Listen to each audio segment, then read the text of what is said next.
அன்பு சகோதர சகோதரிகளே, இங்க இருக்கக்கூடிய திமுக காரங்க தலைகீழா நின்னாலும் இங்க வெற்றி பெறப்போவது தேசிய ஜனநாயக கூட்டணி.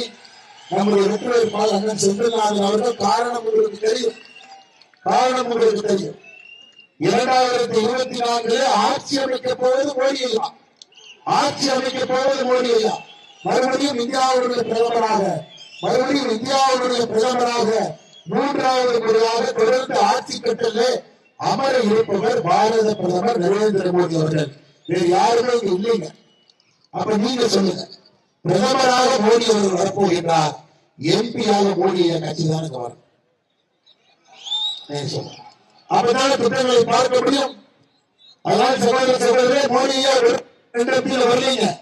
2014 283 எம்பி கொடுத்து, 2019 303 எம்பி கொடுத்து, 2024 400 எம்பிகள் கொடுத்து போறேன்.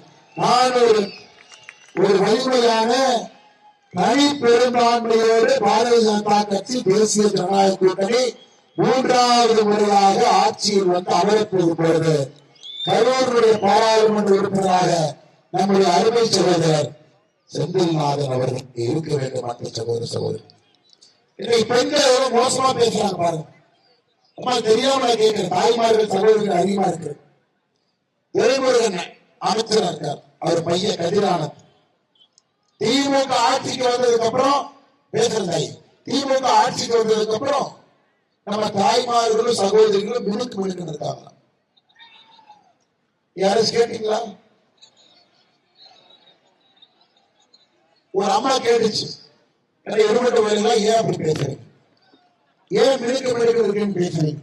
அதுக்கு அவர் சொல்றாரு, நாங்க 1000 ரூபாய் கொடுத்தாங்களாமா உரிமை தொகை, அதை நம்மள பேரன்ல ஒரு வாங்கி பூசிட்டோம்.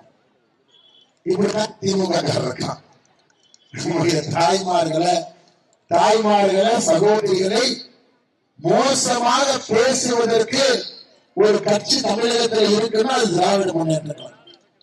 தப்பி தவறி மகளிர் யாரும் பேருந்து ஏறிட்டீங்கன்னா பொன்முடி நம்மளை வந்து பார்த்து ஓசி ஓசி ஓசிப்பா, அதை கேட்டீங்களா இல்லையா? பெண்கள்லாம் ஓசியில பேருந்துல போறோம். அதனால சகோதரர் நீங்க திராவிட முன்னேற்ற கழகத்தை மன்னிக்கவே கூடாது.